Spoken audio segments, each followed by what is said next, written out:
This is live from the table, the official podcast of New York's world famous Comedy Cellar, coming at you on Sirius XM Raw Dog 99 and on the Ridecast Podcast Network. Dan Natterman speaking, and with us, Noam Dworman, the owner of the world famous Comedy Cellar. Periel has a family matter to attend to. She may be joining us later. We hope to see her. And we have with us Al Martin, comedy legend. Al started off as a touring headliner until opening up the New York Comedy Club in 1988. While still doing comedy, also became if you will, what's the word I'm looking for? A sponsor of young up-and-coming comics. And is subsequently, he has purchased two other clubs. He now owns the Greenwich Village Comedy Club as well as the Broadway Comedy Club. Please welcome Al Martin. Hello, everybody. That was a reasonable introduction. I had to do it on the fly. No, everybody. Hello. How are you, Al? Okay. Very, very busy.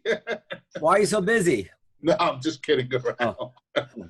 And Al's also the writer of a new book, I Did It on a Dare, which chronicles his foray into the world of comedy club ownership. And we will discuss that. Yes. So, Noam. Yeah. What's on your mind? I know you wanted to discuss Al's book with him. Yeah, I want to hear about Al's book. I didn't know someone like us could write a book. Yes. Well, you could definitely write a great book for sure. Let's face it, I didn't have a lot to do. I'm so used to working every day and being involved in nonsense every day. And, you know, all of a sudden this nightmare occurred and had time on my hands. And I took 25, 30 years of notes and put it to paper and got this thing published. So, first of all, you keep notes? Well, you know, in my brain. So tell us about it. So I mean. Well, you know, there's a chapter on the Comedy Cellar. Our whole thing. When our fight. Yes. Is there an apology there? I'd like to read it. You know what? I do feel very bad for it. I'm kidding. But yeah, we have a chapter on that and all sorts of goodies in there. And this is available at Amazon.com? Amazon.com, correct. I was supposed to hit some bookstores with it and autograph signings at the clubs, but we're not open. So, you know, can't do anything on that end. So tell us, like, what you know, like, give us a couple of anecdotes. So people always ask me for like funny stories about people when they're starting out and stuff like that. I can never think of anything, nothing. But you must have something. Well, you know, it all really happened on a dare for me. I was dating a girl that was doing some stand-up comedy at the time. I never had any interest other than taking dates to comedy clubs when I first, when I was younger. And then this girl told me that she was doing an open mic at a club. And I said, okay, I'll go in Brooklyn. And she was on stage. And I had to endure, 7 minutes of an open mic for her and 2 hours of other open micers till they got to her. And it was a disaster for me. I might have even been traumatized from it. And later on, she says to me, as women are apt to do, how did I do? How was I? And I kept telling her, you were great, you were funny, anything to get her off my back from nagging me with the question. And then after the 20th time of her asking me, I finally told her, you suck, you're horrible. It's hard to listen to. And, I couldn't take her asking me about it. And then we got into a 15-minute argument where we went back and forth. And she said, you're pretty funny. Why don't you get on the stage, Big Mouth? And she dared me. And a week later, I got on stage. And it was right around the time, Noam and Dan, that Andrew Dice Clay walked into the comedy club to run through his HBO special that he was doing, I think in '89. And I got bumped at about 11:30 at night. And he did 45 minutes. He blew the room out. The MC introduces me, forgets my name, just said some fat kid wants to go up on stage and do some time. And I went up and I just show you how delusional I was. I decided on the spur of the moment, since Dice came in, this is my first time ever on stage, I decided I'm going to change my entire act and do all dirty stuff with some kind of delusion that Dice is going to take me on the road as an opening act. And of course I bombed about as bad as a person could bomb on stage, which served me later on because I was able to identify with some of the delusional thoughts that comics have when they come into my club and want to perform on the 9 o'clock Saturday show, you know? I thought that I would be a touring headliner within a couple of years. And I know I speak to young comics and they're, that are a year in and they all think the same thing. Pretty much everybody, when they start out, thinks it's going to be a much quicker path than it is. That's sort of universal, I think, amongst people starting out is a warped sense of the length of the process. Yeah, By the way, Periel is back with us. I just want to real quickly. Periel, are you back for good? I mean, we'll see. All right. Well, she has some family issues, but hopefully all is well. Al, you were saying? Yeah, I was going to say it's along the lines. I always tell comics, that want to go up right away, that think they're that funny. I said, Derek Jeter didn't become Derek Jeter overnight, with one at bat. He had to go to little leagues and he had to throw balls with his dad 7 days a week while other people were having fun. And, the minor leagues and college ball and whatever he did to become Derek Jeter, same thing here, to become a successful comic. And I know, Dan, because you spent a lot of time at New York Comedy Club starting out, it's a nightly process of going up and bombing and going up and bombing till you get to play a room like the Comedy Cellar, That could take years. Well, here's the thing, though. Sometimes in the early days, for me and for many other people, we brought our friends to come see us, and we did kill oftentimes, even at the beginning. So we had that sense that, oh, well, we're good enough. But that was mostly because the audience was filled with either our friends or other new comedians' friends who were very warm and receptive to almost anything we had to say. So that helped to give us a skewed sense of reality as well.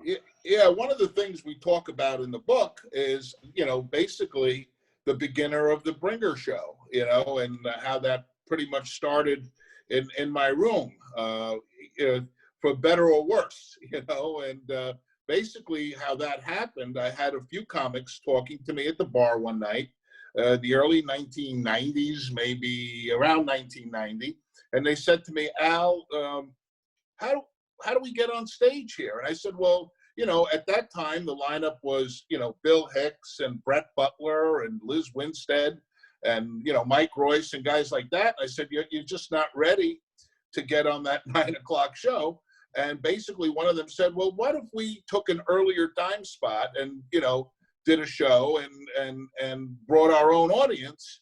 And, a light went off in my head, because at that time, my competition was really the Improv, the comic strip, Dangerfields.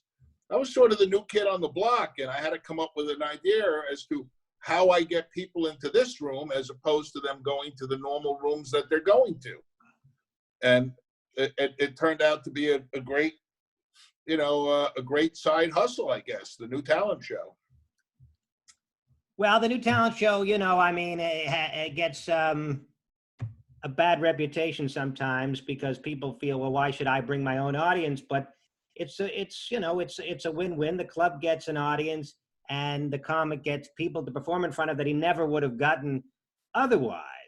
Right. There are some people that might exploit it and do it unfairly and tell comics you got to bring 30 people and, right. Well, take advantage. But if done properly, it's and done honestly, I think it's appropriate and win-win.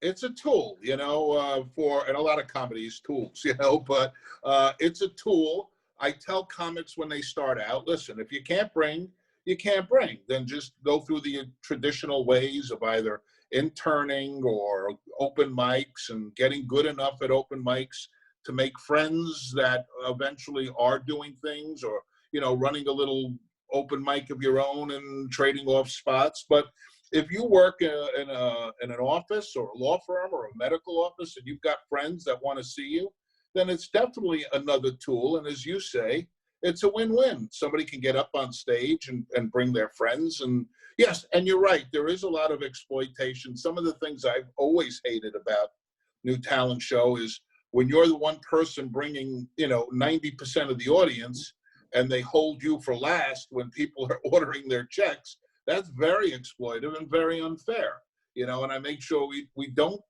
do that if at all possible.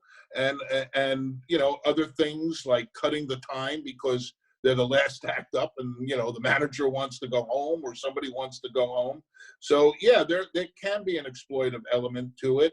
But, we've always tried to be fair with it and offer other stuff like to the comedians that are doing those shows that are beneficial to them.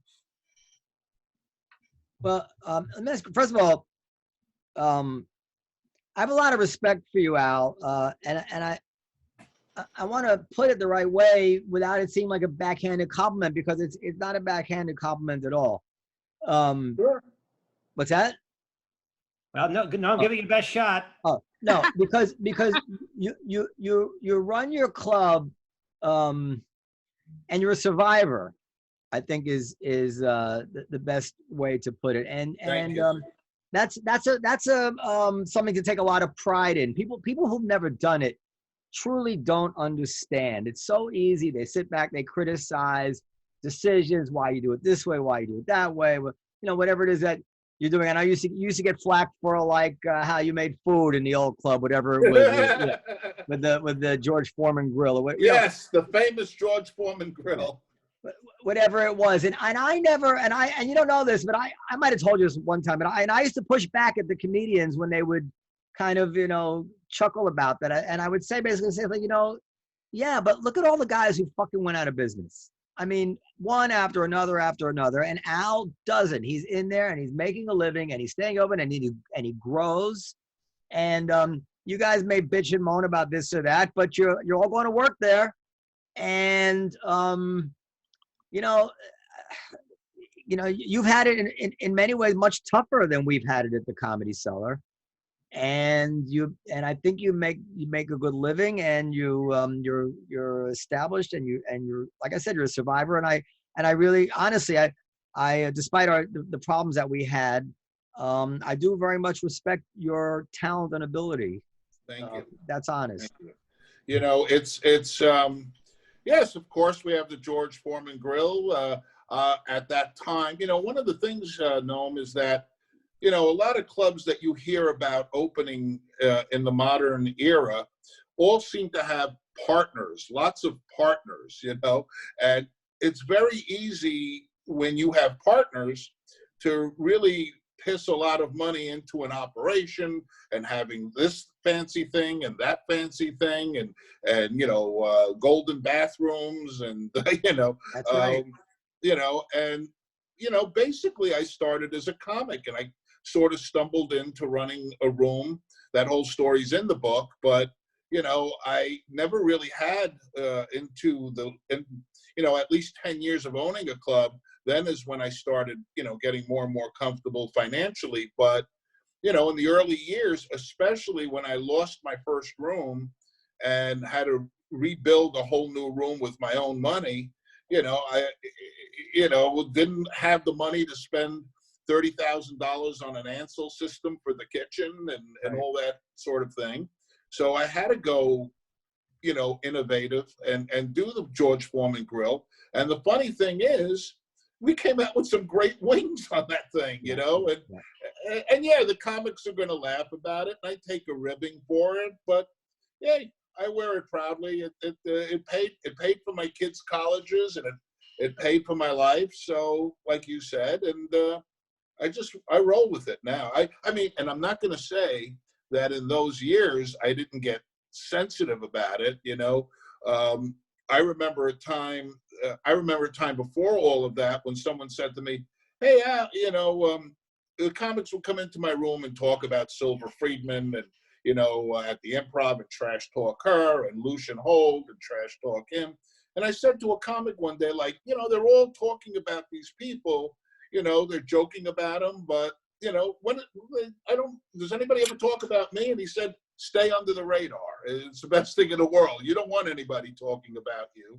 And then as the years went on and I opened up Broadway and, you know, opened up a club in Florida and all that, all of a sudden, I was the guy with the radar, with the initial comedy coalition when it was comedy based.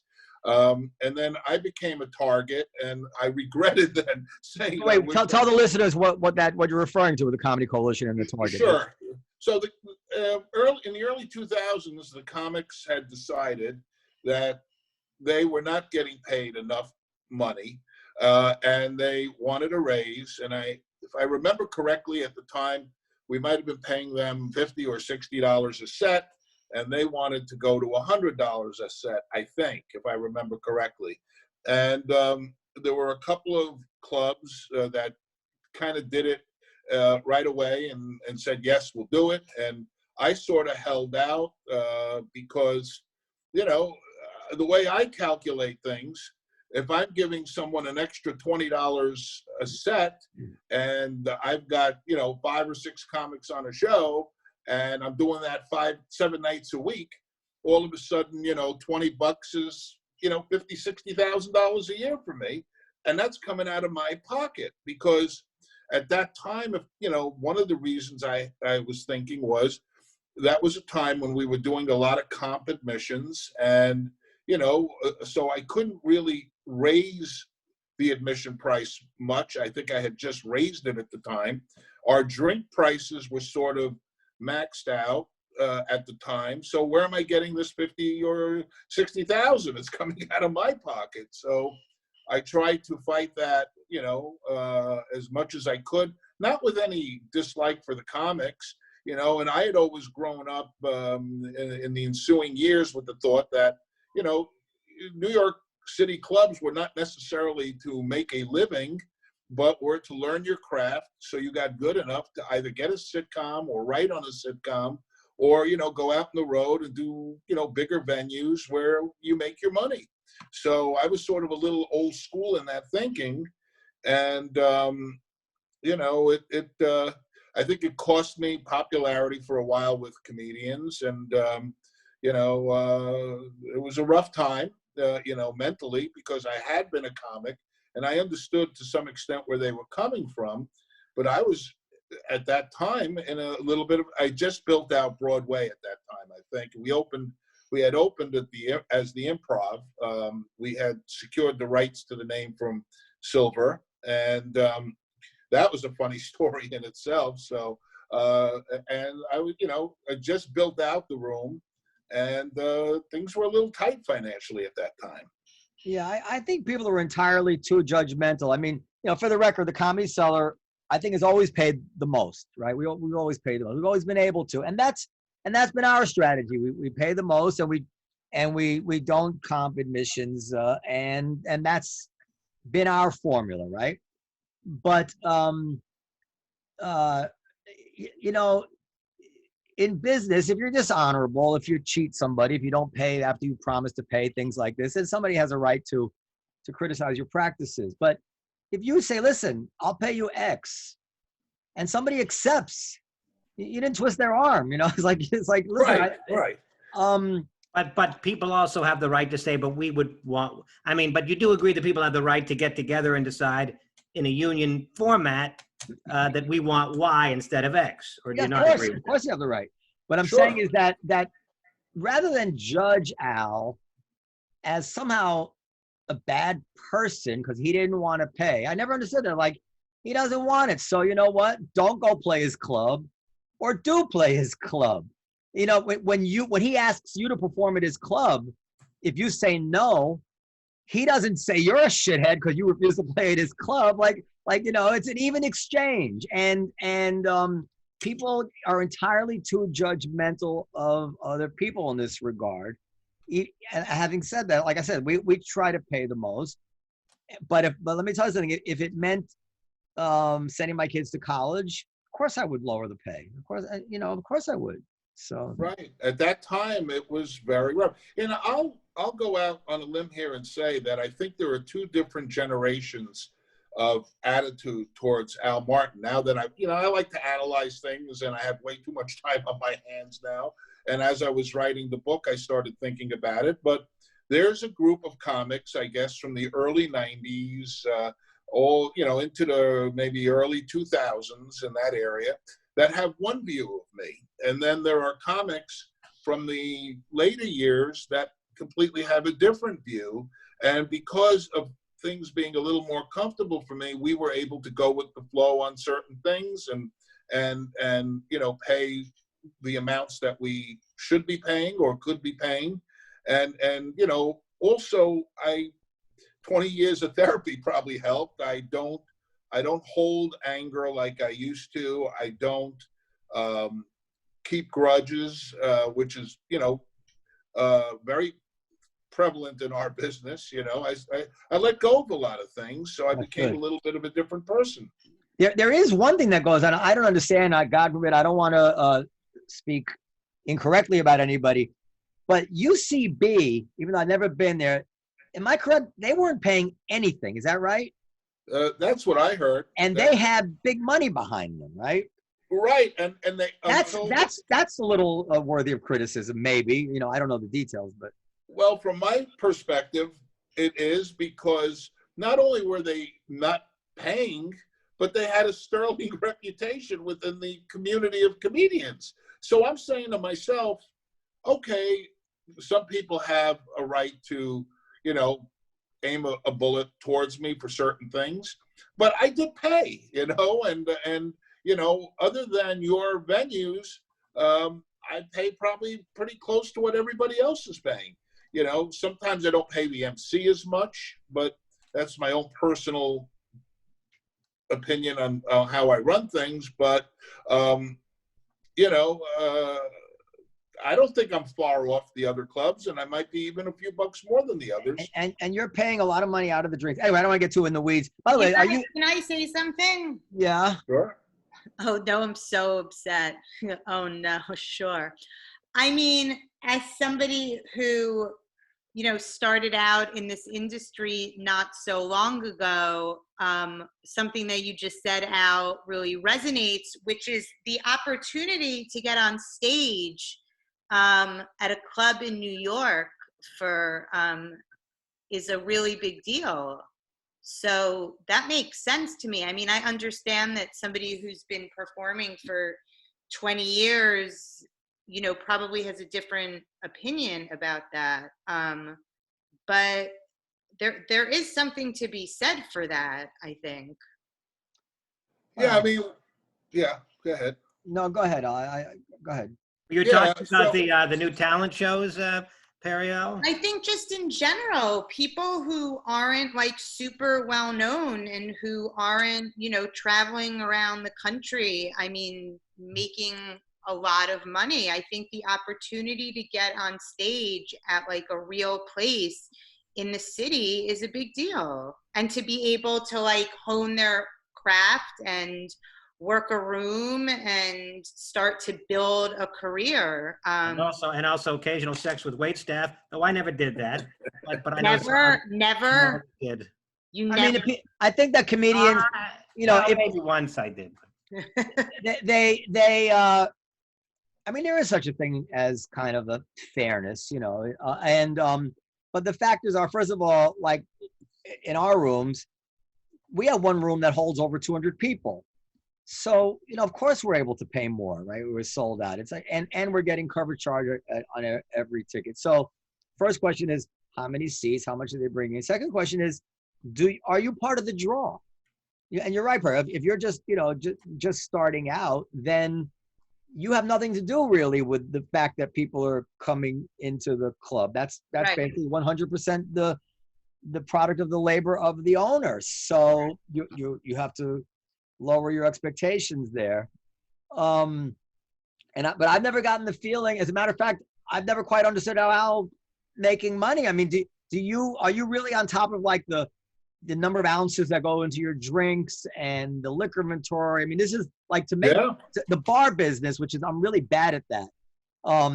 I mean, for people who don't know, like it's a game of inches. Like when you are trying to make money off alcohol and not cover charge, every drop of alcohol adds up over the course of the year to your, 30 grand and people stealing. I mean, it's a nightmare business, really. We're just talking about, you know about all that stuff? Oh, me? Yeah. Yes, that's that's actually my gig in the place. I'll tell you, in the early days, we used to use, and we still do, although at Broadway we do have a dishwashing unit now. But in the early days, I used to be the one personally to take the inventory in my business, and not only that, I used to take inventory two ways. I would do a physical inventory of the liquor, and always strive to reach a certain percentage of the liquor to the sales of the liquor. But what I was really doing, people would laugh at me, and I'll give away a little Al Martin secret, but at the time, I used to calculate how many sleeves of plastic cups into a case and how many cases I ordered a week versus how many drinks I sold a week. Right. And, I'm probably blowing your mind now trying to figure out the math on this, but, each drink was X amount of ounces. How many drinks was I getting out of a case of cups? Right. And I kind of learned that because in an earlier lifetime, before I got into comedy, I used to do lie detector tests. I was a polygraphist. And that's hilarious. One of my biggest clients was Lowe's movie theaters. And Lowe's movie theaters would take their inventory on the cups that they sold. Like if they started the week with 20 cases of, let's say, 1,000 cases of cups, they started the week with 20,000. Then they would subtract how many cups were left at the end of the week, and then and compare it versus the drinks that they sold, and they should have some kind of gross figure as to what they should be making. Now, one of the things I learned, and one of the big scams in the movie business was that in between shows, ushers would run around the room, pick up and use them again to steal it. That's right. They would clean them, reuse them, and that was free money. Right. So, Well, so let me tell you. So what you're telling me doesn't surprise me because, and this is really why I respect you, because I didn't know the details, and I don't know all the details, but I worked backwards, knowing enough about the business that the only way you could be doing what you're doing is by sweating a lot of little details. And I don't have the personality to be good at that. It's not, and maybe because of that, I shaped my business in a different way. But you're essentially, you can have a store that has that like a deli that sells small ticket items and makes a small margin on every one. You have a store that makes selling cars, a big ticket item. You need to maybe sell one car a day, right? And that's an exaggeration, but I'm trying to sell comedy as a big ticket item. We get a cover charge, and the cover charge is pow. I mean that's real money, a cover charge, right? And but you're doing the same thing in a small ticket item way. A drink here, a drink there, a drink here, get them in, get them out, and it has to add up to what and that is a much more impressive accomplishment, I'm telling you, than anything that I've ever done. And people do not understand. They just don't understand how few people could pull that rabbit out of a hat as you're doing. It's very tough. And we were talking just last night. I was talking with some people about how you don't get robbed more because you spend a lot of time not at the club. And I said, I credited Liz Furiati. I said, well, he's got a manager there that's very good and keeps an eye on everything. But I don't know if that's true. I mean, robbed by the bartenders? Robbed by whomever. I mean, you're never there.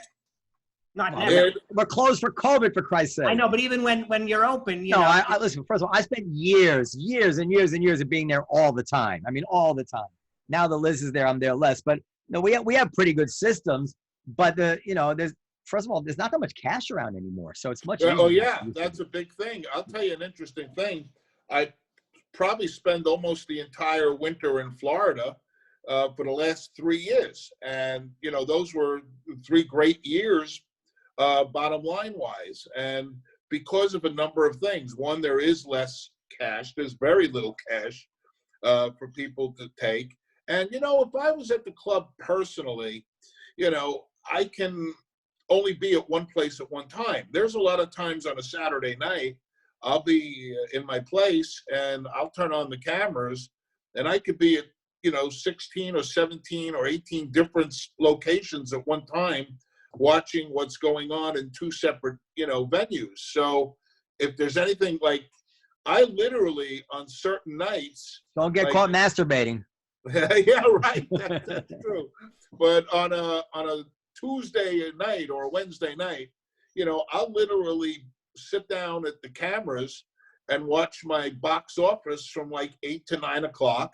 I count the heads coming into one room. I count the heads going into the other with the old-fashioned pen and paper and doing hash marks. And I'll, you know, and I'll say, okay, in the downstairs room, there's 76 people. Then I'll call in at 9:30 and I'll ask, hey, what's the count? You know, and it's usually between, you know, 74 and, you know, there are people that go in, they don't like what's there, they leave or whatever. But, you know, this is the kind of detail you talk about that I kind of do. And I've done this sitting at poker tables in casinos. I actually sit there and count bodies coming in, you know, and that, I don't know if I can ever really change. That's just my brain. Our listeners are sizing this up as Jews, but you know, they're not completely wrong. So listen, what do you think about the COVID stuff? So behind the scenes, we can talk about this. There's a lawsuit, a class action lawsuit that's going to go on. Can I talk about this?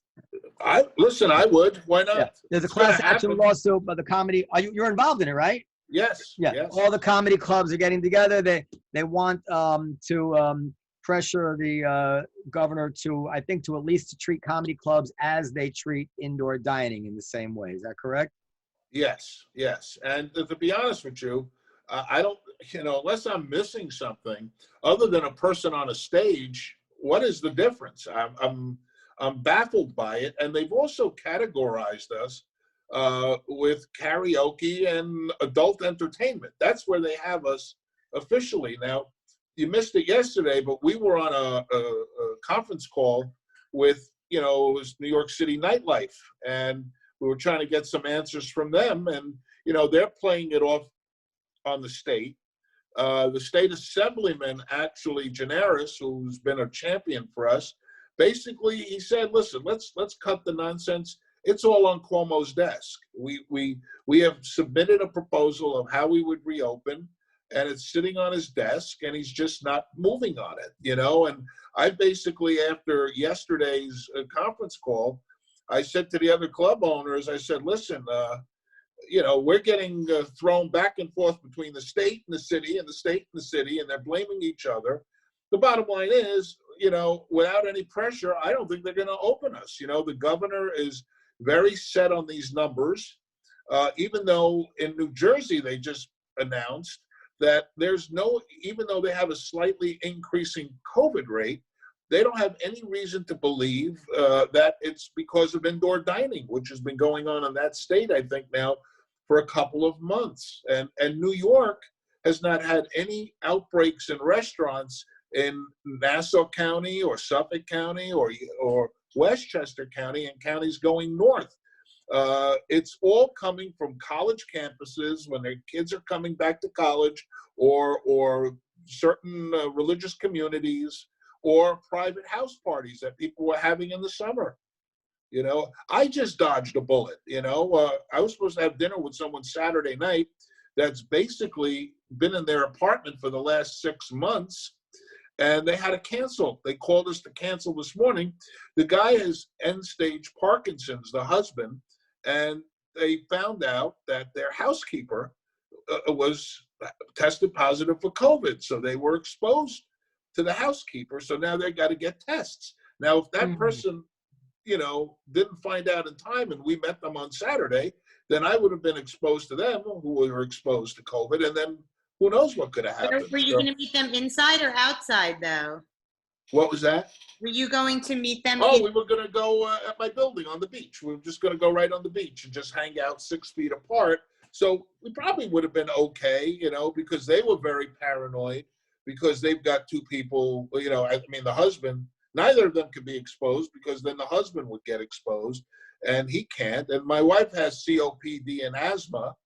And basically, I'm a fat tub of lard and, high blood pressure. So, I've got to be careful. So let's play devil's advocate from the governor's point of view. Sure. From the governor's point of view, what if he says, look, we're going into the winter now, and it's just not practical to expect everybody to stay home another winter. That's not going to happen. So we're going to have to give them something, and people have to eat. So let's give them some place to eat because that actually is a necessity. Every person that goes out into a indoor place increases the risk in some way. Why should we have comedy clubs or movies or whatever it is when that's really not essential? And what we want to do is keep it to a minimum rather than be forced to go to the maximum simply because we're opening it a little bit. And we why should that be? That just to counter your point, I mean, it's not really a necessity. You can have, food is a necessity, but is indoor dining a necessity? You can do takeout. Well, you're gonna have to have some. What I'm saying is that something's got to give. People are not gonna just be holed up in their apartment all winter again. That you will have real resistance from the citizenry. People are really going to object. They're going to demand something that they're allowed to do, I think. So the governor says, all right, we're going to let you go in small groups to restaurants. We're not going to let you go to a nightclub where there's, people are up against each other and everybody's leaving at the same time and performers. And it's just not worth the risk. I don't know. What do you think about that? Well, I think personally, the governor is in a real tight spot. You have now gone 7 months with very limited payroll money coming into the city and state coffers because a lot of people are not working or a lot of people have left New York. So they have very decreased revenue coming in from a payroll perspective. I know a lot of people that are landlords now, look at the position that landlords are in. They cannot evict. Now commercial evictions have been pushed back to January. God knows where they pushed back the residential. So, landlords are crying that they're choking. So I think there's a property tax due in November. November 1 is property taxes due. And I think a lot of people are going to have a hard time, especially the smaller landlords who are not collecting their rents are going to have trouble with that. So that's going to affect the bottom line. And sales tax. Noam, you've got to know, and I know, especially from Broadway, that I was sending a monthly, I wasn't doing it quarterly, I had to send them monthly sales tax figures. Now, if I add up what I haven't paid in 7 months of not doing business in sales tax, multiply that all over the city, God knows what a nightmare that would be. So the revenues, my gut feeling is the state is doing a Hail Mary. They are praying that Biden gets elected president, that they take the Senate, and they'll get a bailout. That's why Pelosi has been fighting so hard for the blue state bailouts in these stimulus negotiations, because I believe New York's got. I don't see how they have any money. So wouldn't it make sense then to bet rather than getting everybody open, to give us, like there was a Save Our Stages thing, whatever's going around, give the show business places some sort of a bailout. Because Al, can you make money on 25% capacity? I don't think so. No, you can't make any money. You're going to lose more money. I talked to a lot of restaurateurs that told me they're not even opening at 25%. They're hoping that November 1st comes with the numbers reduced, and they were supposedly promised if the numbers are down that they'll be able to get 50% November 1. So, I think that's what they're hoping for, and then there they might figure out something. But I'll tell you, I opened up in the olive tree, and I think I can say it out loud. The main reason I'm open, because we're losing way more money now that we're open than when we were closed. But the comedians all come and hang out there, And I was just very scared that if it went on for months and the comedians got in the habit of hanging out somewhere else, that I wouldn't be able, that habit would stay after. So I can't take that risk. So I keep the place open essentially as a central location for the comedians to come hang. A clubhouse. A clubhouse. And I mean, on top of that, comedians, some of them eat and drink for free, some for half price. So it's a financial disaster. But I feel like I got to do it because I have to play the long game. I have to protect my most important asset, which are comedian relationships. But I don't like but all the comedy clubs are suing to be open at 25% capacity. I'm like, what do they want to be open at 25% capacity for? I don't even get it. So I must say I disagree with a couple of the people in our group who were very heavily, as part of all of this, pushing the outdoor thing. And like, it was about a month ago they were pushing it. And I said, why confuse the issue? Outdoors, indoors, because outdoors is going to be non-existent in 2 or 3 weeks from now. So we really got to, whatever we're fighting for has to be, indoors, and the ability to do it and at least get the chance to do that. Now what's frustrating the hell out of me is there is a club that I won't mention the name that is open. Their website is clearly selling tickets to stand-up comedy shows, and now they've been doing it since September 30th. So we're 3 weeks into this. They're operating, and it's really disturbing me because we're being good players now going on 8 months. And these folks are opening up, and not only are they opening up, they're starting to get bold about it. They're approaching people that have been producing shows in my venues for years and trying to get them to. And listen, I get it with comics; they're going to want to go wherever they can make money, or producers the same thing. So I'm sitting here like a schmuck, trying to obey the law. These guys are open, full. What, at full capacity? No, they're opening. Listen, I don't know the particulars, but I guess at 25% capacity or whatever. They're trying to follow the restaurant model. They're claiming they're a restaurant, and all they serve is nachos, I think, or popcorn. I don't even think they have a kitchen. So I think it's meaningless. Let them do it. It's how many people are we talking about? 20 people? I don't know which room it is, but 30 people? Yeah, it might be, but nothing. It's nothing. Well, listen, it just kind of bothers me, but that's just the competitive nature in me, I suppose. But it's a shit show. I mean, I really feel it is. I also, again, this is strictly rumor, but it could very well. I was told that there's a running feud between the governor and Chuck Schumer. And that when Schumer made that whole hullabaloo a couple of weeks ago. To tell people don't know what you're referring to. Well, the governor, Senator Schumer, came to a comedy club, Gotham Comedy Club, had a big press conference. I think Jerry Seinfeld was there for that one. And just, said, look, we need to open the clubs. We're going to do legislation on a federal level to get the comedy clubs and other entertainment venues money. And, he made it was a Sunday morning usual press conference he does, and made a big deal about it. And I don't know, somehow I think that maybe this irked the governor. I don't know. I'm just like, there's got to be a reason why, one of the things we were told yesterday at this is that it's the State Department of Health that's putting the ideas in the governor's ear. And that comedy clubs are unsafe for some reason, and I just don't completely understand it. But and maybe I'm biased because I have a comedy club. But Noam, you were saying that you were playing devil's advocate and saying, well, we're trying to minimize it because people at least need some outlet to go out. If that's the case, well, then why don't they say that? What they're saying is that comedy clubs are inherently more dangerous. So do you believe that to be the case? No, not comedy clubs.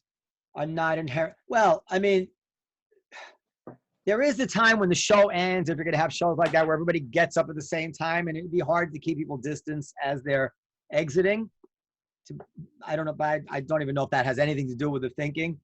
Entrance and exit at a set time is a challenge as opposed to restaurants where everything is pretty much staggered, right?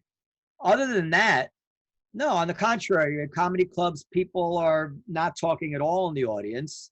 And if you have one comedian who's talking maybe behind a plexi stage like we had built in the Olive Tree, that sounds like it's probably safer than a room with many people talking at the same time. And laughter projects a certain amount of viruses, which may be the case. I don't know, but well, Al wouldn't have to worry about that. Couldn't everybody in the audience wear a mask though?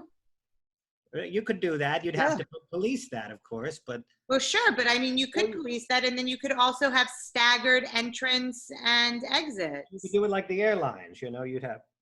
I mean, I doubt. Go ahead, Al. I'm sorry. Talking about airlines, I came down here to Florida, and they're carrying on about comedy clubs. There were 200 people on this flight. I just took advantage of the fact that is a little cheaper than it's ever been to go first class. So I just said, let's go first class, Carolyn. I don't want to be sitting with someone, right next to us, on top of us. But how do you justify putting 200 people into a plane, in close quarters like that, and then tell me I can't open my comedy club, at Greenwich, which is 25% capacity is 15 seats. You justify it. It's very complex. I don't think you can simply lay out a few principles and then just apply them across the board. I think that the reality of the airline industry is that it's so important that we're going to allow a little bit more risk in airlines and make up for that with a little bit less risk by closing the comedy clubs, because certain things are indeed more essential. And you hope that the aggregate risk that you decide to take when you put it all in the pot keeps you at below or around 1% in your testing numbers until the vaccine comes along. So as part of that strategy, I do kind of understand, yeah, I mean, people have to fly. People have to get around. The airlines can't fly. That would be essential to our economy. I get that. If that were the strategy, they should say, look, we need the airlines. Sorry, comedy clubs, you're not essential. But they're not saying that. So either that's... No, I think the governor has said that once or twice, that he just doesn't see us as being essential. But, there's another side to all of this, and that is, people, my employees, and small businesses. Look, I'm 62, so I'm closer to the end of my reign where my kids will hopefully take over. So I'm okay. I'll survive, but there are small businesses and even comedy clubs that people just put everything they had into this, and their partners, everything they had into it, whatever. And they're really feeling a lot of pain right now. And, you multiply that all over the city, but, the people that are just being destroyed and people that bought properties and whatever, because they had faith in the city, and then they're getting crushed.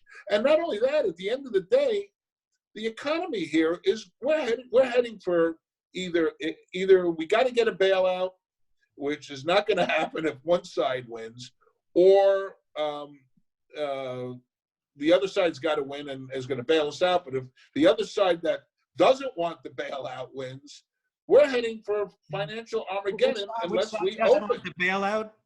Which side does not want the bailout? Oh, I'm pretty sure the Republicans, if they get control or keep control of the Senate, and if the president is reelected, he's going to give a big FU to New York. He's not going to think twice about it. And then I suspect you might see things start to open up, or there's going to be a bankruptcy. What choice do they have? Are you in accord with that prediction? If Trump gets reelected and the Republicans stay in control, that they're going to say "fuck you" to New York? No, that's not my gut instinct, but I don't feel strongly about it. Al could certainly be right. I think that whoever wins, another bailout is coming, because Trump doesn't give a shit about spending money, and why hasn't it come yet? He wants. he wants the economy to roar back. And the thing is that when you start printing a lot of money and giving it out, the consequences are down the road, right? And Trump doesn't give a shit about that. Yes. So I think he will. Listen, I think he's wanted. He offered a bailout now. You know, they're bickering between them, but it's not like Trump said. I think Trump offered $1.8 trillion or something. It's, you know, I mean, it's like, you know, there's real money being offered. They're $400 billion apart, I think. Yeah, and it's mind-boggling that they haven't reached that deal unless someone really deep down doesn't want the deal. I don't know. My gut tells me kind of that, and this is not a knock on her, even though it is a knock on her, but that's not what's leading me there, is that Nancy Pelosi would think that the bailout coming now would help Trump in the presidential election. I agree. And I think, you know, so he could say, look, you know, and Trump thinks that the bailout now would help him in the presidential election. Yeah. So I think she's finding a way to resist it, which is kind of reprehensible because people are really suffering. But that's the way these fucking politicians are, and I don't want to put it on her because both sides, in my opinion, are exactly the same. Exactly. Noam was very upset when Dangerfield's closed. Oh, terrible! Because he felt that that small businessmen are being left out to dry. I don't know. Well, he's right. You know, I mean, Dangerfield, I think, had some issues already, and it was really kind of teetering. But I think, you know, it gets down to a club-by-club situation, you know. I mean, Dangerfield's, the owner, was in his late 80s. So, I mean, you know, does he need this aggravation anymore? What was business? He probably looked at the landscape and said, you know, what am I doing here? You know, the governor's going to open me at 25%. Maybe in 6 months I'll be 50%. You know, what am I doing here? It's just easier for me to close it, end it. It was a great run. I did okay.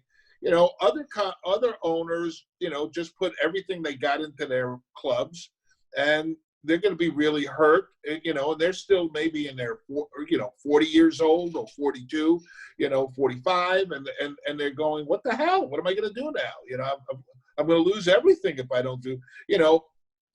So it all depends. Each situation is different. Others might have negotiated something with their landlords, so they're okay. Others might have, have partners with deep pockets, but every situation is different, and that's why I'm not sure we're done yet with the carnage in the comedy business. Dangerfields and UCB might be the first two, but we just don't know. Yeah, well, they really need to help. I mean, even these PPP loans for people who are interested in this stuff, they gave us significant money, well, it seemed significant at the time, 2.5 months expenses, but it's all conditioned on spending it on employees. And since you can't open, the money becomes not forgivable. It's ill-conceived, which I don't blame them because things are hard to predict prospectively, but they don't correct it. They don't rewrite it. They don't change the rule. They don't give a shit, it seems like. Well, here's a situation. I took the money to help out my employees. I gave, one of my employees, and I was resistant to, I took the loans. I was very resistant to do anything with it because I don't want debt at this point in my life, and, right. So I was holding it. And then finally I had employees come to me and say, look, Al, I need to work, and I need to do something. And I'm not making it on this, little unemployment that, someone on an hourly wage at a restaurant gets. So, they're turning around and, saying to me, well, I'm going to go here where it's open and I can make money. And I'm losing employees that I've had for 20 years between my two clubs. And I'm saying, I don't want that. So finally, I pulled the trigger and took one of the loans to pay them. So, like you said, was it 8 weeks we paid them for? That ran out. Now he's contacting me again. He waited 3 more months before he contacted me and said, look, do you have any idea when we're going to open? I said, no, I really take the job, I said to him, because unless there's something drastic that happens, i.e. the lawsuit, he had to take the job for 5 months and he was taking it. I said, there's a good chance in 5 months we'll probably be still in this nightmare. I don't know. It really sucks. It's one guy. It's one guy. If you were to listen to the discussions that were taking place yesterday, the city representatives intimated it, and the state senator just flat out said it. It's all on Cuomo's desk, and it's his decision, and he doesn't seem to be budging. Yeah. Which is bad. Yeah, but I mean, I just want to say again that even though it seems like he's being harder on the comedy clubs, to me, having let restaurants open at 25%, that might even be worse. Yeah. You know, like it sounds like he hasn't helped the restaurants at all. He's helped people because they need to go out and eat. But if you have a good takeout business, you're surviving. You know, diners especially. Right. There's always some special cases, but for the most part, 25%. A restaurant that does 25% business goes bankrupt instantly. You can't survive on 25% business. Yeah, I mean, listen, I get these. I get these things every day from the city about, you know, changes in this and regulations and things that they're doing for the restaurant industry. I've never heard such a crazy idea like this outdoor dining. They're talking like outdoor dining in New York City in the winter is going to be such a normal experience for people. I mean, you know, and when you get the regulations and you read them, you can have certain space heaters right next to the building, but if you're going to do on the street, you have to have another type of space heater. You got to run the electrical in a certain way, and you provide them with blankets. I mean, what idiot is going to go out to eat in Manhattan, you know, wearing a blanket? You know, it's just crazy. It makes no sense. Makes no sense. Oh, is there anything else miserable we could talk about? You sent out an email. You were hopping. I don't know if you were mad or I think you were kind of happy because the Wall Street Journal plagiarized you or something like that. Oh, I don't want to talk about that. You want to talk about I don't want to get anybody. Yes. Well, you saw it, right? Well, you say you wrote a letter to a journalist, and he basically used exactly your words. So you know, I communicate with various people, and many times I've been actually you could Google it, cited in the journal as a source for ideas and stuff on the editorial page from this one guy. But this time it could just be an oversight. He pretty much it's not verbatim, but he used keywords, and the argument is verbatim of what I'd written him. And he didn't cite me at all. He didn't give me any credit. Can I just briefly say what your argument was? Yeah, sure. If you get it right. Your argument is that if beware people now saying that the Biden emails weren't that big a deal. If they weren't that big a deal, then why were they fighting tooth and nail to keep it silent? No, that's not quite. What I said was that that it's going to be hard for them to now say that they're not that big a deal, because the initial reaction that this is Russian disinformation and this is a smear and blah, blah, blah. I mean, how do you smear somebody with something that's not that big a deal? Everything about the initial reaction bought into the idea that these were serious revelations here. That's why they had to be disinformation, they had to be a smear, whatever it is. And now that you can't get out from under it, basically we're sure that they are real. Now they're pivoting to, oh, these emails don't say anything. Well, they didn't say anything. Then why the fuck were you freaking out? Why didn't you say they don't say anything? Why wasn't that your initial response? Move on, right? So I just think that, that was basically the point I made.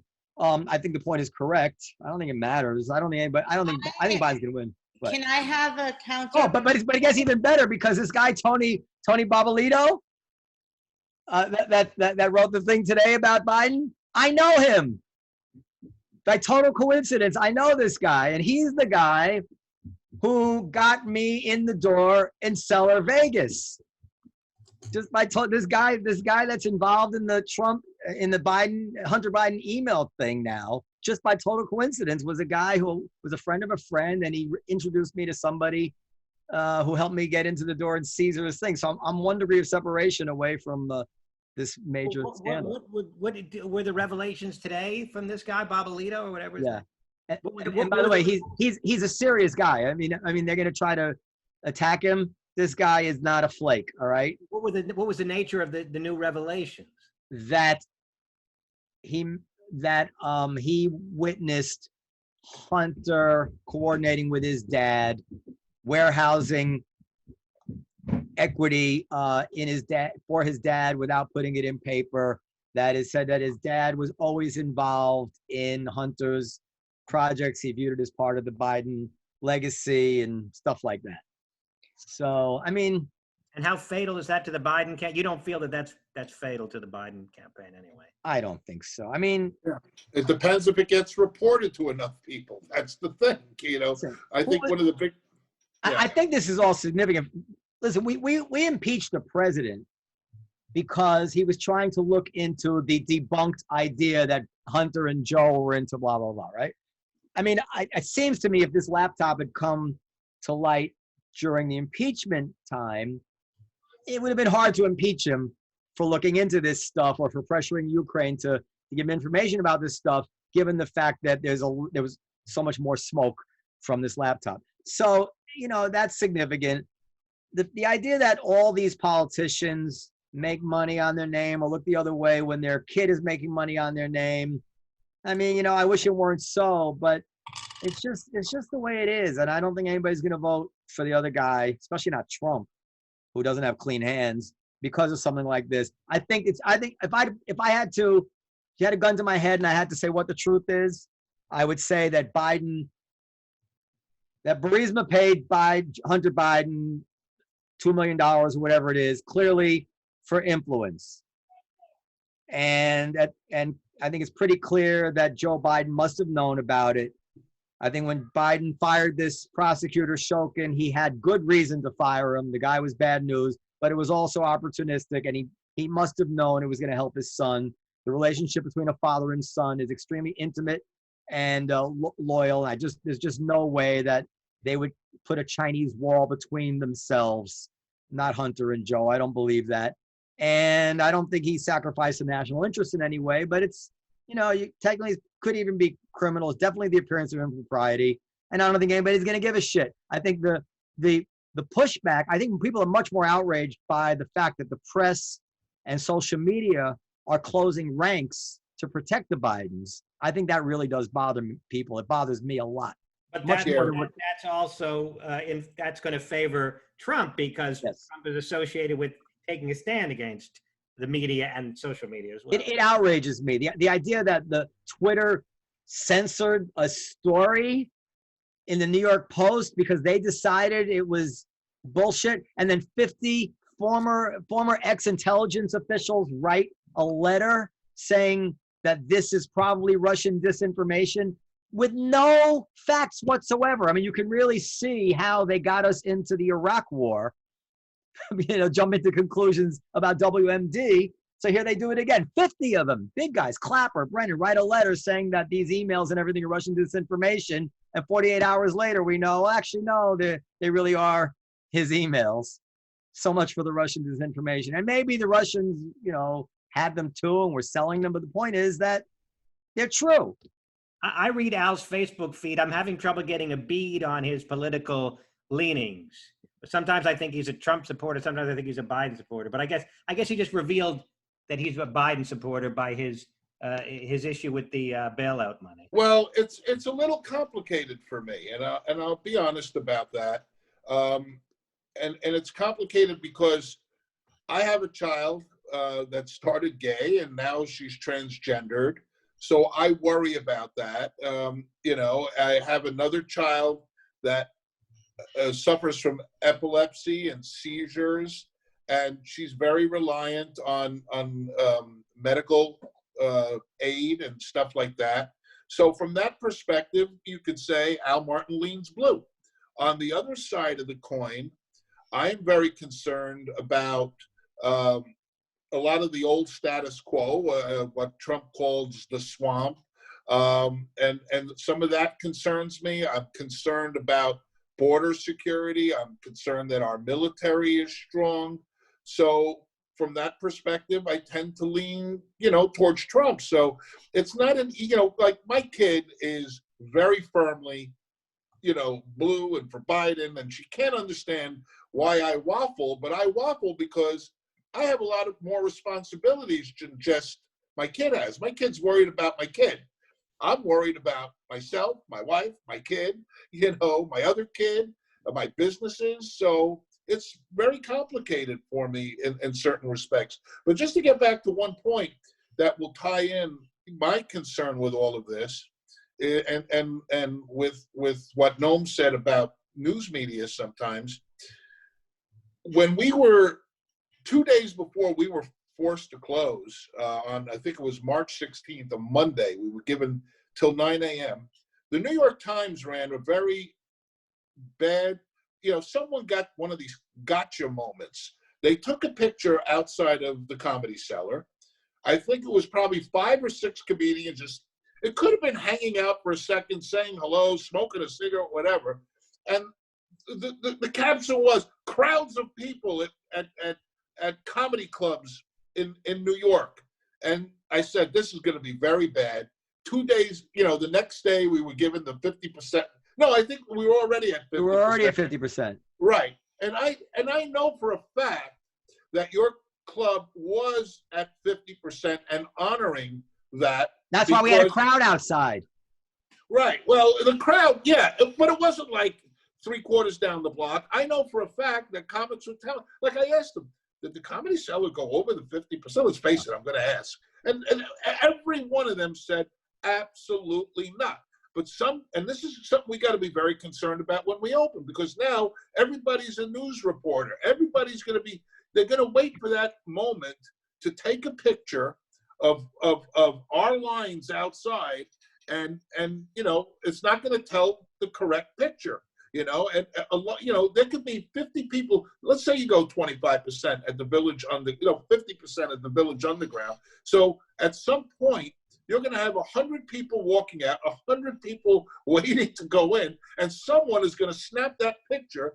And nobody walks out of a club and says, to be honest with you, where are we? They have a 5-minute conversation where they're going next. Yeah. And it tends to create that bottleneck at the front of your place. And you can have security all day moving along people, but now you're like yelling at your customers who just spent all this money in your venue to walk down the block. Not just that, we have no authority over them once they're outside. We barely have authority over them when they're inside. Yeah. By the way, it wasn't the Times. I forget what it was, but to their credit, if anybody does Google it, they actually did change. I called them and complained that I said, listen, the crowd is out there because we're at 50% capacity. We're turning people away. And to her credit, the reporter actually changed the caption. So that was very, very usual, because usually they tell me to go fuck myself. By the way, would you agree with this? Because nobody understands. Almost every business owner feels like, to the Democrats, we are the enemy. And this is what this is a bottom line. Small business, not big business, not Google and the big businesses with huge money that the politicians kiss their asses. The actual guy out there in his store, rolling up the gate in the morning, closing it at night, they view us as the enemy. They assume you're making money. They assume you're ripping people off. God forbid the economy is good. You're never paying enough. And people don't understand why. Like, how could you possibly vote for the Republicans and Trump? Don't you know how they feel about transgender? It's like, yes, but they fucking hate me. Who votes for somebody who hates them? Right. When my kid first moved into Manhattan, someone was paying her rent in the beginning when she couldn't afford it for a year, 2 years, 3 years, subsidizing her rent, paying for her college education. Somebody was doing that. It was me, but, then my kid says to me, and we've had this, like, she'll walk away from me at the table. Dad, how can you support, Republicans? They're the enemy, and, all this other stuff. And it's complicated for me. Like I said, I get where she's coming from, but where am I coming from? Let me give you an example of how our nice government treats us. This is a classic example. So, for years, you would have straws, and they would take the straw and they would hold like the top, 1/6 of it and pull the paper down, right? So then, and they'd fill up a pitcher with a bunch of straws with just wrappers right on top, and then we'd serve it to you with just. So apparently, they got the idea that this was somehow not sanitary. So it becomes a health department violation. But they never tell anybody. They never tell the restaurants, actually, we've changed the rules about straws. You have to keep them in the wrappers. So what they do is they send everybody out, the health inspectors, and this is what they do. They don't just give you a violation for the fact that you have these straws, which are now have to be housed in a different manner than they've been for the last 30 years. They count how many straws, and they give you a violation for each one, times that by the amount of the fine, and give it to you. In other words, they look at you like a fucking, just as something to abuse. Like, let's go. Yes. And they all have their marching orders. Everybody, let's go out to the restaurants now. This is the new violation that nobody knows about. We're not going to tell them. We all got to go out on the same day because we don't want them to get wind of it so they can collect our fines. And that's their strategy. And I know, you should vote for me, Noam. It's tough. It's tough for me to vote for you if that's your strategy. Right. Am I lying now? People be rolling their eyes. Am I making something up? No, you're not making anything up. I'll give you another one. They tell us, I'm a night business, right? I don't get open most of the time unless it's Saturday and we're doing some afternoon shows. But, most of the time we're open at night. I don't get there. My people don't get there till 5, 6 o'clock. If someone is walking down the block and is drinking a cup of coffee and throw a it says Dunkin' Donuts on it or Starbucks, they throw it on the floor in front of my club at 1:30 in the afternoon, and a sanitation inspector walks by, I get a summons for that. And they tell me, you're responsible to keep your front area clean. So what am I supposed to bring someone in 5 hours a day at the new minimum wage, which they've raised now, right? It's like I'm supposed to spend $100 a day for someone just to sweep the streets, and there's $25,000 a year right off the bat. It's madness. And of course, when there's a city trash can on the corner, it's always overflowing. Always. And it's just, Great point. Yes, it's great. It's great. You get health department inspectors that come in, and they all have a different stuff they're looking for. Now, I'm blessed with 2 clubs, so I know when there's a mandate coming from somewhere, because both clubs get hit with suddenly the new thing that they're looking for. Like you say, they don't tell us about. I've had inspectors come in, and these guys will pull 50 cases of beer out from against the wall. And suddenly, supposedly, even though we're always cleaning, I always have the same, 62 pounds of excreta that winds up getting dismissed later on. But it's insane. Yeah. Go ahead, Marielle. The two of you are kvetching so fucking much for like a fucking hour. You guys get to do like the coolest thing in the entire world. No, you comedians get to do the coolest thing. Yeah, but you guys, and Al is a comedian also, but you guys not only creative, but like you get to be part of this magic, and you're sitting here fucking going on about the bar and the glasses and the this and the that. I mean, can we pull out a little bit here? No. Because that's sort of our reality. I mean, we love, I can't speak for Noam, I'm assuming, because he has certainly the greatest comedy club in the world and well known for it. I mean, that's kind of you to say. It's the truth. So, I mean, yes, there's a fun time to it. There's always a magic when I'm at my clubs and a star comes in and someone comes in to work out their material, or when I'm standing at the door of a show that I've helped book and people come out and say, what an awesome show it is. Or when I come to the club and I see a long line down the block, I feel like those are the fun moments. I've done something right. But when you get that, on a Tuesday night at 11 o'clock at night, a health, like we stop serving food and we close the light, and we're ready to throw out the garbage, and the inspector comes in and says, oh, you have food here that's not heated. Well, we're closing in an hour, 45. We stopped selling food. And that part is interesting, but I feel like we might have to do a part 2 where, you guys at least fucking address the other stuff. Like, I don't know. don't necessarily agree that Noam loves the comedy world, at least not as much as Al does, because I think Noam loves the music world and his family and debating. He loves the debating with his intellectual friends. I don't know that he. Well, I think that's something he got from his dad. His dad was famous for that at the Olive Tree. Yeah, but that's right. I don't think Noam, if a celebrity comes down, it gets all that titillated by that. I don't know. Noam, am I right?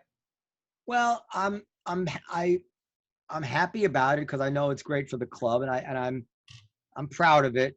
I get nervous, and I try to.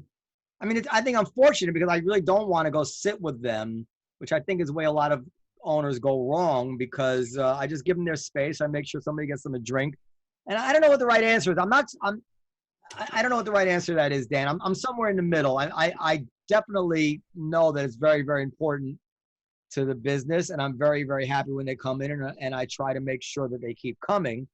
But no, I don't look forward to like hanging out with the celebrities unless it's one of them who I really knew. Like John Stewart comes in, I'm actually really happy to see him because he started out there. Like I knew him for so long before he was famous. It's comfortable for me.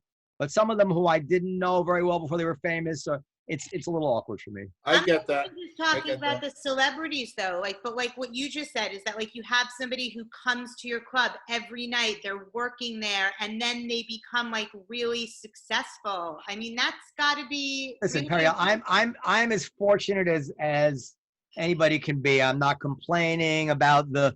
Oh, you could have fooled me for the. No, I'm not complaining about the seller. Or I'm not unhappy with the seller. We're talking about politics, and I'm saying that the attitude of a city which is fueled by small businesses, people who risk everything to fulfill a dream and create something, 100%. I employ 120 people and have for 30 years, millions and millions and millions of dollars in income that I paid out to people. And still you feel like the party of the left just looks at you to try to catch you doing something. And maybe you fired somebody of the wrong race, and maybe you looked funny at somebody who was gay, and like it's just like with none of this happens, of course. Maybe you used the wrong word.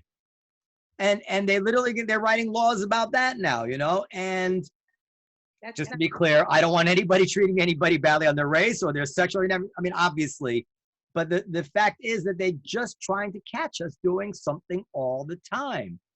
And I agree. It's very disheartening. It's true. When I was a kid, my father had a great time.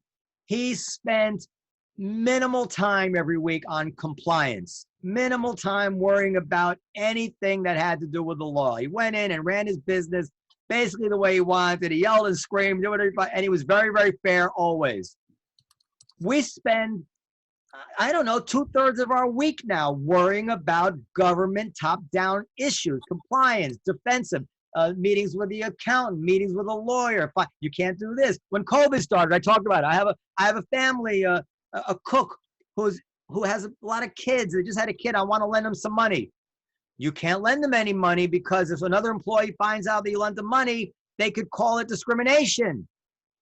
Well, it's like everywhere. Well, I want the employees I want to put thermometers out before they close down so they can take their own temperature. You can't do that because HIPAA rules. They could sue you. An employee could sue you for putting the thermometers out. That's what I spent my time doing. It was so upsetting. No, I think you're not going to do it. You're not going to do it. But there's a best-selling book in here somewhere, like a John Stossel kind of ranting book about, government crushing small business, and you could go on all the TV shows and sell it. But you're not going to do it. We literally stayed open 4 days longer. I wanted to close the Comedy Cellar. I thought it wasn't safe. We had to stay open for 4 days longer until the city finally closed us because my legal advice told me that if I closed in order to be safe, I could get in trouble for that. because you have to give certain advance notices and warn notices or whatever it is. And if you don't jump through the hoops of closing properly, you could have a fine of like, I don't know, $150 per employee. Tens of thousands of dollars. So you have to stay open. It's nuts. I get it entirely. I mean, this all sounds incredibly tedious, but that wasn't my question. What's your question? You didn't have a question. You just said they should stop complaining. That's not a question. They said they should stop complaining and talk about like the magic of it, and no one launched into like. We don't have to. Periel, let me put it. A great man once said, "The grass is always greener on the other side." All right, that's just the way it is.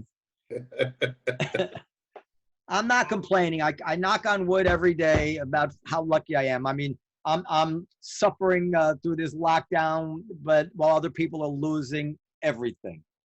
My family still eats the way we always did. We hang out, and I'm very, very blessed and fortunate, and I never lose sight of that. Well, it's got to be weighing on you though, not to get to see Dan Natterman in person and to go out and to treat him to steak dinners every now and again. I do miss that. I do miss. Make up for that when the COVID is over, if it's ever over. If you would just get a test, you can come visit. I did have a test. I got it. Test, matter of fact, but you have to get a test that day and go from the testing place to the house. Oh, okay. At the test, but I got one and like it was unpleasant. I don't want to do it all the time, but because my parents are elderly, so I wanted to get a test, before I went to see them. But it's not something I want to do all the time. And I will, Periel, you're right. I did get invited, when we got invited out to the Chappelle's thing in Ohio, which I was reluctant to go to because my God. That was fun. That was, that was something. That was a nice part of the thing. And Dan's right though. I'd rather be playing music. Anyway, do we want to have a break? I got to get something to eat and then go watch the debate. So now might be. Oh shit! What time is the debate? 9 p.m. So, but we give you a little time to get ready. So I think now's a good time. Now, I thought this was a good discussion. Anybody that's certainly interested in the nuts and bolts of the comedy business would certainly find it interesting. And I think anybody that's interested in how businesses are run would find it interesting. But Al tell us, where can we find your book? Yes, did it on a dare. How I built a comedy empire in 30 short years. I'm going to write a sequel, How COVID Ruined It, in 7 months. I've been watching for most of those 30 years. It's hard to believe it's been that long. Yes, I remember Dan Natterman as a rookie. And what was he like? He was pretty much the same guy. I thought he was going to make it in 2 years, but in any case, you can reach us for comments, suggestions, and anything else at podcast@comedyseller.com. And I feel like we haven't been getting a lot of emails. You guys? Yeah, I think we haven't been announcing it lately. We announce it, but people either you're not sending it to us or no, I haven't gotten them. You got to announce it at the top of the show. Not everybody hangs on till the very, very end. All right. Well, we'll do that next time. And Periel runs our Instagram account at Live from the Table. By the way, we're trying to organize this transgender show, right? With various people that we know that are transgender. Maybe Al would come on too to give a parent's perspective, because that's actually quite interesting. Sure. Absolutely. Yeah. Absolutely. Well, it's actually not a transgender show. We just have a couple of trans friends who are joining us on different shows. They're not. Right, but you would think we were also trying to have one. We could do that. To discuss it, yeah, if we can do it. We're trying to organize it, but at the same time not offend anybody by the idea that we're treating it as an oddity or something, which we're not. But it's in the news, and it's very interesting, especially with J.K. Rowling and all sorts of issues. And a round table is always interesting, but a parent, that's also an interesting perspective, Go ahead. My kids come out twice. Came out at 13 as gay, and like at 27 or 28 as transgendered. So he never really was gay. If you follow the logic, if he was a woman, he wasn't gay, but he thought he was, or that's how he was. Well, I freaked her out maybe about a year or two ago when my mind started thinking, and I said, "So, Dina, you're a woman trapped in a man's body, but you like men, right?" "Yes." "So when you make that transfer, are you still going to like men?" "Yes." "So you're going to be a woman that likes men. You're straight." and like she couldn't understand that concept for a minute. You know, it's like it was freaking her out. Yeah, it's pretty interesting, and I'm sure you have you had a road to travel to get used to that. Oh yeah. And but I do notice, just as before we go, that I know a few transgender people, and that they're pretty easygoing about it. Like you'd think that like when people get very, very offended when somebody misspeaks or whatever it is, but the truth is that's usually people on their behalf. People make jokes. You're very right about that. I can remember one day at Katz's Deli in Manhattan. I was there with my kid, and Katz's has a lot of tourists from the Midwest. So I'm sitting there with my daughter, and people are looking at her, and it's like freaking me out. And like, she was calm. Nothing, it didn't bother her at all. She has very thick skin about it.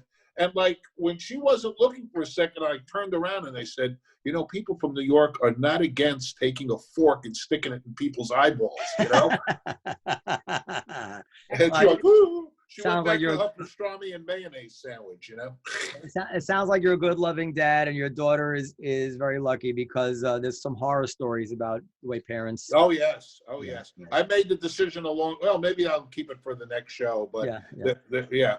No, say what you were gonna say. No, I made the decision a long time ago. My daughter is a human being. She is the way she is, and I either lose her or accept her. And That's beautiful. Yeah. And I accept her. I came to that with my wife, but I thought losing her was okay. Now, I'm not sure my daughter accepts me. Yeah, you're a little much. I don't care. All right. Good night, everybody. Have a good debate. All right, nice to see you. I'll be safe. Thank you. Thank you. You too, guys. Take care. Bye-bye.